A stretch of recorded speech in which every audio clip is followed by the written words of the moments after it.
ሰላም ተማሪዎች እንደምን ናችሁ? ዛሬ የምንመለከተው የግሬድ 10 ባዮሎጂ 6.1.2 ፍሎ ኦፍ ኢነርጂ ኤንድ ማተር ኢን ኢኮሲስተም የሚለውን ርዕስ ይሆናል። ሶ አን ኢኮሲስተም ኮንሲስት ኦፍ ሊቪንግ ኦርጋኒዝም ኢንተራክቲንግ ዊዝ ዴር ኢንቫይሮንመንት ነው። ስለዚህ ኢኮሲስተም ባለፈው እንዳወራ ነው ስተዲ የሚያደርገው ወይም ደግሞ በውስጡ ኮንቴን የሚያደርገው ነገር ምንድን ነው? ሊቪንግ ኦርጋኒዝሞች ወይም ደግሞ በህይወት ያሉ ኦርጋኒዝሞች ከኤንቫይሮንመንታቸው ጋር እንዴት ኢንተራክት ያደርጋሉ የሚለውን ኮንሰፕት የሚያስረዳ ወይም ደግሞ የሚያሳውቀን ማን ነው? ኢኮሲስተም የሚለው ነው። ስለዚህ በኢኮሲስተም ውስጥ ሁለት ነገሮችን በዋነኝነት እንመለከታለን በዚህ ርዕስ ውስጥ። የመጀመሪያው እንዴት ኢነርጂ ፍሎ ያደርጋል የሚለውን ሲሆን፣ ሁለተኛው ደግሞ እንዴት ማተር ወይም ደግሞ ኒውትሪየንት የምንለው ነገር በኢኮሲስተም ውስጥ እንዴት ሳይክል ያደርጋል የሚለውን ነገር እናያለን። ሶ ኢነርጂ ፍሎስ ፍሮም ዋን ኦርጋኒዝም ቱ አናዘር ነው። ስለዚህ ባለፈውም በነበረው ቪዲዮ ላይ እንደተመለከት ነው ኢነርጂ ናይዘር ክሬትድ ኖር ዲስትሮይድ ነው አይደለ? ስለዚህ ኢነርጂ አይጠፋም ወይንም ኢነርጂ አይፈጠርም። ስለዚህ ኢነርጂ እንዴት ነው ታዲያ የሚሆነው ስንል ኢነርጂ ፍሎ ነው የሚያደርገው ከአንድ ኦርጋኒዝም ወደ ሌላ ኦርጋኒዝም ፍሎ ነው የሚያደርገው። ስለዚህ ስለሱ በደንብ እናያለን። ሲቀጥል ደግሞ ማተር ወይም ደግሞ ኒውትሪየንት የምንለው ንጥረ ነገር የምንለው ነገር ልክ እንደ ኢነርጂ እሱም ናይዘር ክሬትድ ኖር ዲስትሮይድ ነው። ስለዚህ እንዴት ነው እሱም በኢኮሲስተሙ ፍሎ የሚያደርገው ስንል ሪፒትድ ነው የሚያደርገው ከአንድ ኦርጋኒዝም ወደ ሌላኛው ኦርጋኒዝም ሪፒት ነው የሚያደርገው ማለት ነው። ሶ the main source of energy is sun ነው። ለዚህ ሁሉ ስራው ማስጀመሪያ the ultimate source የምንለው ደግሞ ማን ነው? ፀሐይ ነው ማለት ነው። ሶ የመጀመሪያው flow of energy in ecosystem የሚለውን ርዕስ ስንመለከት source of energy ቅድም እንዳለው ማን ነው? ፀሐይ ነው። the sun provide energy for all living organism ነው። እዚህ ምድር ላይ ላሉት ሁሉም ሊቪንግ ኦርጋኒዝም በሙሉ ፀሐይ ምን ታደርጋለች? ኢነርጂ ፕሮቫይድ ታደርጋለች። ነገር ግን የፀሐይን ኢነርጂ በመጠቀም የራሳቸውን ምግብ በራሳቸው ማዘጋጀት የሚችሉ ፕሮዲውሰር እንላቸው ማናቸው? ፕላንቶች ናቸው። ሶ ፕላንት ያን ሰንላይት ካፕቸር በማድረግ በፎቶሲንቴሲስ አማካኝነት የራሳቸውን ምግብ ያዘጋጃሉ ማለት ነው። ኢነርጂ ሙቭ ስሩ ኦርጋኒዝም ኢን የፉድ ቼን ነው። ሶ ፉድ ቼን እና ኢነርጂ ትራንስፈር ያላቸው ሪሌሽንሽፕ ምንድን ነው? በፉድ ቼን ውስጥ ኢነርጂ ምን ያደርጋል? ከአንድ ኦርጋኒዝም ወደ ሌላ ኦርጋኒዝም ሙቭ ያደርጋል ማለት ነው። ለምሳሌ ፉድ ቼን ስንመለከት ግራስ አለ፣ ግራስ ሆፐር አለ፣ ፍሮግ አለ፣ ስኔክ አለ እና ደግሞ ኢግል አለ። ስለዚህ እነዚህ እያንዳንዳቸው ለምሳሌ ግራስን ማን ይበለዋል? ግራስ ሆፐር ይበለዋል። ግራስ ሆፐርን ደግሞ ፍሮግ ይበለዋል። ፍሮግን ደግሞ ስኔክ ይበለዋል። ስኔክን ደግሞ ኢግል ይበለዋል። ይሄ አሁን ዋን ሳይድ ኦፍ ፉድ ቼን ነው። ነገር ግን በዚህ በዋን ሳይድ ኦፍ ፉድ ቼን ውስጥ ምን አለ? ኢነርጂ ፍሎ ያደርጋል ከአንድ ኦርጋኒዝም ወደ ሌላ ኦርጋኒዝም። ሶ ከፕሮዲውሰሩ ከግራሱ ወደ ሁለተኛው ወደ ፕራይማሪ ኮንሱመሩ ደግሞ ወደ ግራስ ሆፐሩ ሙቭ ያደርጋል ኢነርጂ። ግራስ ሆፐሩ ግራሱ በሚበላው ሰዓት ላይ ማለት ነው። ሶ ግራስ ሆፐሩ ደግሞ በፍሮግ ሲበላ ደግሞ ግራስ ሆፐር ጋር የነበረው ኢነርጂ ወደ ፍሎ ያደርጋል ማለት ነው፣ ወደ ፍሮጉ ፍሎ ያደርጋል። ልክ እንደዚህ እያለ ሙቭ ኢነርጂ የሚያደርጋል ከአንድ ኦርጋኒዝም ወደ ሌላኛው ኦርጋኒዝም ሙቭ ያደርጋል ማለት ነው። እያንዳንዱ ስቴፖች በዚህ መካከል ልክ ግራስ ሆፐር ብለን ከዛ ግራስ ሆፐር ብለን ፍሮግ እንዳለ ፍሮግ ብለን ስኔክ እንዳለ እያንዳንዱን ስም በምንጠራበት ሰዓት ላይ ይሄ ምንድነው? የእያንዳንዱ ፉድ ቼን ስቴፖች ትሮፒክ ሌቭል ይባላል። ግራስ ምንድነው? አንድ ትሮፒክ ሌቭል ነው። ግራስ ሆፐር ሁለተኛ ትሮፒክ ሌቭል ነው። ሶስተኛ ትሮፒክ ሌቭል ማን ነው? ፍሮግ እያለ እያንዳንዱ የምንጠራቸው በፉድ ቼን ውስጥ ያሉ ምንድናቸው? ትሮፒክ ሌቭል ይባላሉ ማለት ነው። ሶ ከአንድ ኦርጋኒዝም ወደ ሌላኛው ኦርጋኒዝም ኢነርጂ ፍሎ ያደርጋል ብለናል። ሶ ኢነርጂ ፍሎ በሚያደርግበት ሰዓት ላይ 10% ሎ ኦፍ ኢነርጂ ትራንስፈር የሚባል ነገር አለ። 10% ኦፍ ኢነርጂ ትራንስፈር የሚባል ህግ አለ። ይሄ እንግዲህ ምንድን ነው? ኦንሊ አባውት 10% ኦፍ ኢነርጂ ፓስ ቱ ዘ ኔክስት ትሮፒካል ሌቭል ነው። ከአንዱ ትሮፒክ ሌቭል ወደ ሌላኛው ትሮፒክ ሌቭል ኢነርጂ ፍሎ በሚያደርግበት ሰዓት ላይ ስንት ፐርሰንት ብቻ ነው ፍሎ የሚያደርገው? 10% ብቻ ነው። ነገር ግን ሪሜኒንግ 90% ኢዝ ሎስት ነው። የቀረው 90% ምንድን ነው? ይጠፋል። እንዴት ነው የሚጠፋው ስንል በሂት አማካኝነት፣ በሙቭመንት አማካኝነት፣ በሪስፓይሬሽን ወይ ደግሞ ዌስት ማቴሪያል የሚያደርጉበት ሰዓት ላይ 90% ይወገድና ከአንድ ኦርጋኒዝም ወደ ሌላኛው ኦርጋኒዝም ፓስ የሚያደርገው ስንት ፐርሰንት ኦፍ ኢነርጂ ብቻ ነው? 10% ኦፍ ኢነርጂ ብቻ ነው ማለት ነው። ሶ ኢነርጂ ትራንስፈር ፎርሙላ ይኖረናል። ይሄኛው ፎርሙላ ምንድነው? ኢነርጂ ትራንስፈር ፎርሙላ which is equals to 0.1 times ኢነርጂ አት ፕሪቪየስ ትሮፒካል ሌቭል የነበረውን ስናባዛው ስንት ይሰጠናል ማለት ነው? አሁን ከረንት ላይ ያለው ወይም ደግሞ የተላለፈውን ኢነርጂ ይነግረናል ማለት ነው። ለምሳሌ ግራስ 10,000 ጁል ኦፍ ኢነርጂ አላት እንበል። አንድ ግራስ 10,000 ጁል ኦፍ ኢነርጂ አላት። ጁል የምንለው ምንድነው? የኢነርጂ መለኪያ ነው። ስለዚህ 10,000 ካላት ከግራስ ወደ ግራስ ሆፐር ሲያልፍ ይሄን 10,000 በስንት ማባዛት ነው? በ0.1 ማባዛት ነው። ስለዚህ በ0.1 ስናባዛው ወደ ግራስ ሆፐር የተላለፈው ኢነርጂ ወይ ደግሞ ግራስ ሆፐር ሪሲቭ ያደረገው ኢነርጂ ስንት ነው ማለት ነው? ኦልሞስት ወደ 1,000 የሚያክል ጁል ኢነርጂ ትራንስፈር ተደርጎለታል ማለት ነው። ሶ ከግራስ ሆፐር ደግሞ ወደ ፍሮግ ትራንስፈር የሚያደርግበት ሳለ እሱን ደግሞ 1,000 በስንት ማባዛት ነው? በ0.1። ስለዚህ 10,000 በ0.1 ስናባዛ ፍሮግ ደግሞ ሪሲቭ የሚያደርገው ስንት ነው? ኦልሞስት ወደ 100 የሚሆን ሪሲቭ ያደርጋል ማለት ነው። ፍሮግን ደግሞ ስኔክ በሚበላበት ሰዓት ላይ ከፍሮግ ወደ ስኔክ የሚተላለፈው ኢነርጂ መጀመሪያ ፍሮግ ላይ ስንት ነበረ? 100 ነበረ። ያን 100 በ0.1 ስናባዛው ስኔክ ላይ ስንት ይደርሳል? 10 ይደርሳል ማለት ነው። ሶ በእንደዚህ ደረጃ እያለ ኢነርጂ እየቀነሰ ይመጣል ማለት ነው። በመቀጠል የምንመለከተው ስለ ፍሎ ኦፍ ማተር ወይም ደግሞ ስለ ኒውትሪየንት ሳይክል ይሆናል። አንላይክ ኢነርጂ ማተር ኢዝ ሪሳይክልድ ኢን ዘ ኢኮሲስተም ነው። ማተርና ኢነርጂን ቅድም በምናወራበት ሰዓት ላይ ሁለቱም የመሳሰላቸው ነገር እንዳለ አውርተን ነበር። ነገር ግን ማተርና ኢነርጂ ግን ተመሳሳይ የሆነ ቢሄቪየር የላቸውም። ልክ እንደ ኢነርጂ ሳይሆን ማተር በኢኮሲስተም ውስጥ ሪሳይክልድ ነው የሚያደርገው። ሶ ስለዚህ ዲፕ የሆነ ሀሳብ ስናወራ ቦዝ ፎሎ ኮንዘርቬሽን ሎ ነው። ኢነርጂም ሆነ ማተር ኮንዘርቬሽን ሎ ነው ፎሎ የሚያደርጉት። ይህ ኮንዘርቬሽን ሎ ምንድን ነው? ማተር ወይም ደግሞ ኢነርጂ ናይዘር ክሬትድ ኖር ዲስትሮይድ የሚለውን ሀሳብ ወይም ደግሞ ህግ ይከተላሉ ማለት ነው። ስለዚህ ኢነርጂ አይጠፋም፣ አይፈጠርም። በዛው ልክ ማተር ወይም ኒውትሪየንት የምንለው ነገር አይጠፋም፣ አይፈጠርም። ነገር ግን ሁለቱም ያለያያቸው ነገር ምንድን ነው? በኢኮሲስተም ውስጥ የሚያሳዩት ባህሪ ወይም ቢሄቭ የሚያደርጉበት መንገድ ይለያል። ስለ ኒውትሪየንት ወይም ደግሞ ስለ ማተር ስናወራ ማተር ያው ኮንዘርቬሽን ሎን ይከተላል እስካሁን ድረስ ናይዘር ክሬትድ ኖር ዲስትሮይድ ነው። ነገር ግን በኢኮሲስተም ውስጥ ምን አይነት ባህሪ ያለው ስንል ሪሳይክል ነው የሚያደርገው። አጌን ኤንድ አጌን ሪሳይክል ነው የሚያደርገው። ሶ ማተርን ወይም ደግሞ ኒውትሪየንት ሪዩዝ ማድረግ ይችላሉ ሊቪንግ ኦርጋኒዝሞች ማለት ነው። ኢነርጂ ጋር ስንመጣ ግን ኢነርጂ ልክ እንደቀደሙ ኮንዘርቬሽን ሎ ስለሚከተል ናይዘር ክሬትድ ኖር ዲስትሮይድ ነው። ይሄ ዲስ ኢዝ ዘ ሎ ኦፍ ኮንዘርቬሽን ኦፍ ኢነርጂ ይባላል። ነገር ግን በኢኮሲስተም ውስጥ እንዴት ነው ቢሄቭ የሚያደርገው ስንል ኢነርጂ ቼንጅ ፎርም ነው። ፎርሙን ቼንጅ ያደርጋል እና ደግሞ ቢካም ስፕሪድ አውት አሰ ሂት ነው። በሂት አማካኝነት ምን ያደርጋል? ይወጣል ማለት ነው። ሶ ዘ ሂት ስኬፕ ኢንቱ ዘ ኢንቫይሮንመንት ነው። ከኢንቫይሮንመንቱ ስኬፕ ነው የሚያደርገው፣ ይወጣል፣ ጥሎ ነው የሚወጣው። ስለዚህ ኦርጋኒዝሞች ካኖት ሪዩዝ ሞስት ኦፍ ኢት ነው። አብዛኛውን ነገር መጠቀም አንችልም ከኢነርጂ ማለት ነው። ሶ ማተር ምንድነው ያለው? ሪሳይክል ስለሚያደርግ ሪዩዝ ማድረግ እንችላለን። ኢነርጂ ግን ሪሳይክል ስለማያደርግ አንዴ ፎርሙን ቀይሮ ስለሚወጣ ምን አለንም ማለት ነው?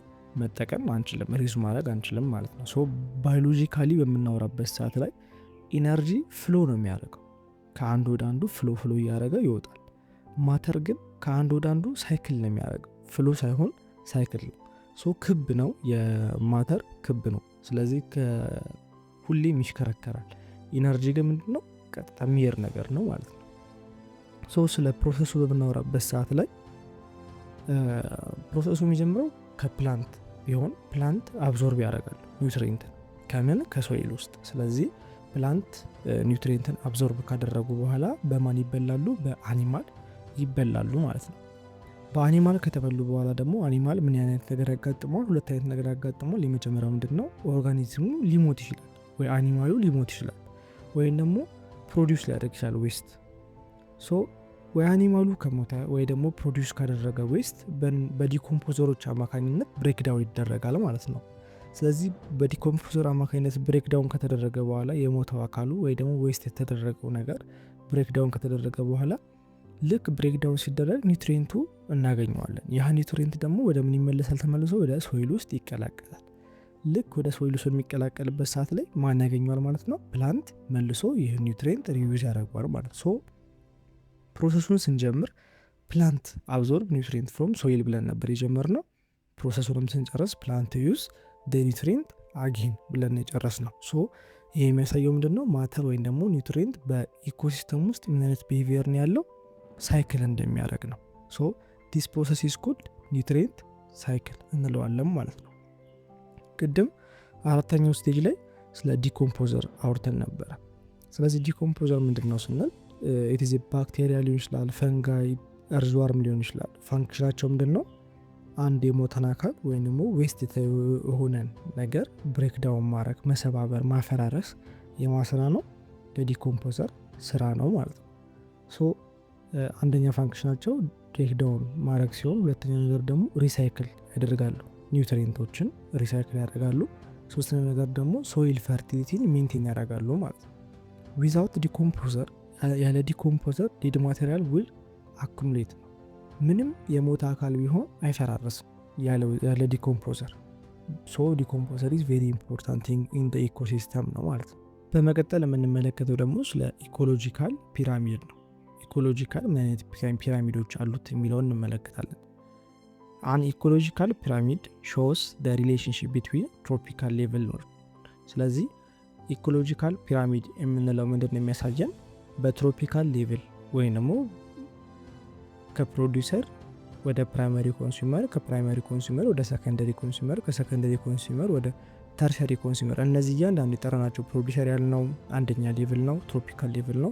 ሁለተኛ ደግሞ ፕራይመሪ ኮንሱመር ያልነው ሁለተኛ ሌቭል ነው፣ ሰከንደሪ ኮንሱመር ያልነው ሶስተኛ ትሮፒካል ሌቭል ነው። ስለዚህ እያንዳንዱ ትሮፒካል ሌቭል ያላቸውን እርስ ለራስ ያላቸውን ሪሌሽንሺፕ የሚያሳየን ማን ነው ኢኮሎጂካል ፒራሚድ የሚለው ሀሳብ ይሆናል ማለት ነው። ሶ ፒራሚድ ስንል ምን አይነት ቅርጽ ነው ሊመጣል የሚገባው ጭንቅላታችን ላይ?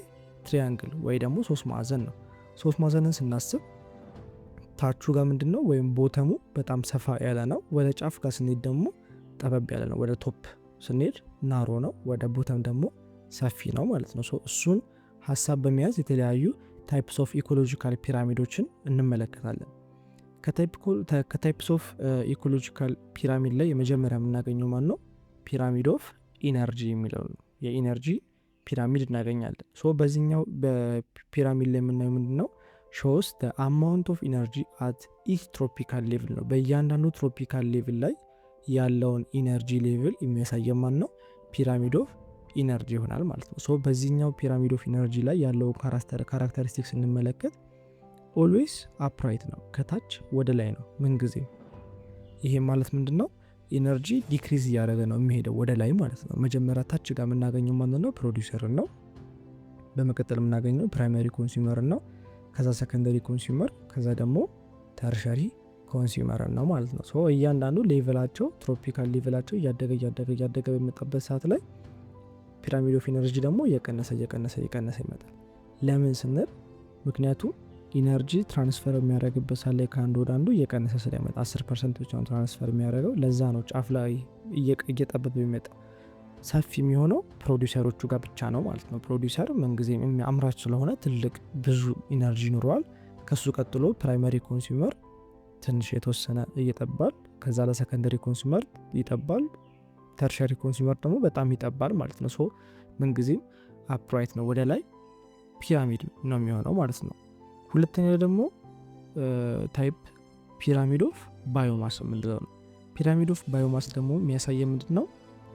ሾውስ ቶታል ማስ ኦፍ ሊቪንግ ኦርጋኒዝም ነው።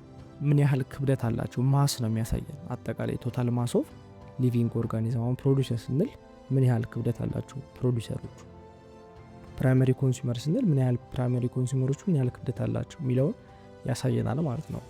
ባዮማስ የምንለው ደግሞ ፒራሚድ ኦፍ ባዮማስ ነው። ባዮማስ የምንለው የሚያሳየ ምንድን ነው? ቶታል ድራይ ዌይት ኦፍ ኦርጋኒዝም ኢን ትሮፒካል ሌቭል ነው።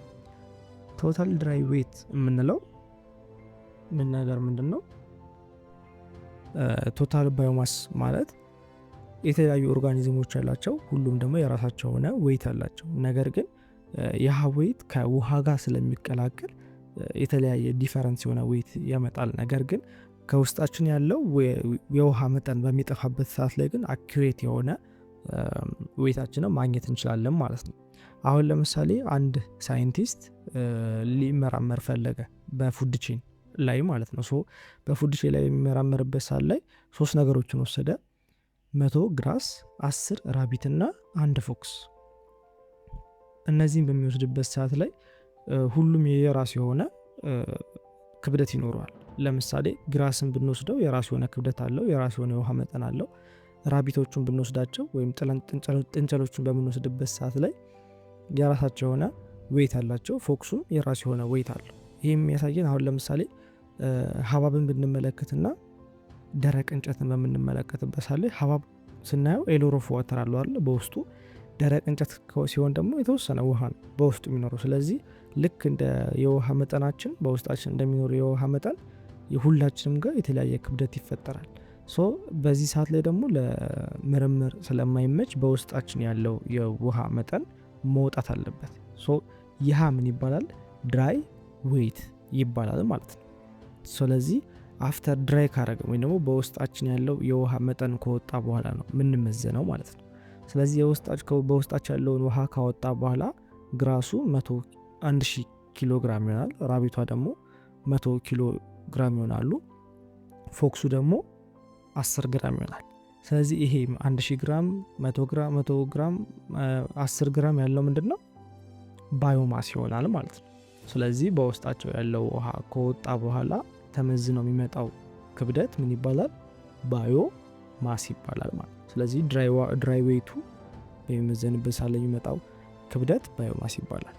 ባዮማስን እንደዚህ ከተረዳም በኋላ እያንዳንዱን ስንመለከት ብዙውን ጊዜ የምንመለከተው ያው ፕሮዲውሰር ብዙውን ሰፊውን ቦታ እንደሚይዝ ነው። ስለዚህ ግራስ ሃስ ግሬተር ባዮማስ ዳን ካው ነው። ስለዚህ ግራሶች ከካው የተሻለ ክብደቶች አላቸው ባዮማሳቸውን ስንመለከት ማለት ነው። ሶስተኛ ደግሞ የምንመለከተው ማንን ነው? ፒራሚድ ኦፍ ነምበር የምንለው ነው። ፒራሚድ ኦፍ ነምበር የምንለው ማን ነው? ሾውስ ዘ ነምበር ኦፍ ኦርጋኒዝምስ አት ኢች ትሮፒካል ሌቭል ነው። በእያንዳንዱ ትሮፒካል ሌቭል ላይ ምን ያክል ኦርጋኒዝሞች አሉ በቁጥር የሚለውን ያሳየናል። ሜኒ ግራስ አለ፣ ፊዮር ግራስ ሆፐር አለ፣ ቬሪ ፊው የሆነ ኢግል አለ። ይሄ የሚያሳየ ምንድን ነው? በጣም ብዙ ግራስ መኖሩ ፕሮዲውሰሮቹ በጣም መብዛታቸውና አት ቦተም በጣም ሰፊ እንደሆነ ዋይድ እንደሆነ ያሳየናል ትሪያንግሉ። ፊወር ግራስ ሆፐር ደግሞ ወይም ደግሞ ግራስ ተመጋቢ ደግሞ ትንሽ መሆኑ ደግሞ የሚያሳየ ምንድን ነው? ወደ ላይ ከፕሮዲውሰሩ ቀጥሎ ያለው ትሪያንግል እየጠበበ እንዳይመጣ እና ደግሞ ቬሪ ፊው ኢግል ወይ ደግሞ ቬሪ ፊው የሆነ ንስሮች አሉ መኖራቸው የሚያሳየን ደግሞ አት ቶፕ ወይም ደግሞ ጫፍ ላይ በጣም ጠባብ መሆኑን ያሳየናል ትሪያንግሉ ማለት ነው። ስለዚህ ፒራሚድ ኦፍ ነምበር የሚያሳየ ምንድን ነው? በየትሮፒካል ሌቭሉ ያለውን የኦርጋኒዝም ብዛት ያሳየናል። ፒራሚድ ኦፍ ባዮማስ የሚያሳየን ደግሞ በሊቪንግ ኦርጋኒዝሙ ላይ ያለውን ቶታል ማስ ነው የሚያሳየን ማለት ነው። ባዮማስ ባይት ሰልፍ ደግሞ ቶታል ድራይ ዌይት ኦፍ ኦርጋኒዝሙ የኦርጋኒዝሙን ድራይ ዌይት ነው። ውሃው ከውስጡ ከወጣ በኋላ ሲመዘን ያለውን ክብደት የሚያሳየን ባዮማስ ነው። ፒራሚድ ኦፍ ኢነርጂ ደግሞ የሚያሳየ ምንድን ነው? አማውንት ኦፍ ኢነርጂ ነው። በየትሮፒካል ሌቭሉ ላይ ያለው ኢነርጂ ምን ያክል ነው የሚለውን የሚያሳየን ነው ማለት ነው። ፒራሚድ ኦፍ ኢነርጂ ይሆናል ማለት ነው። ኢትዮ ኮንሰፕት ሴንተር የእናንተው ምርጥ ቻናል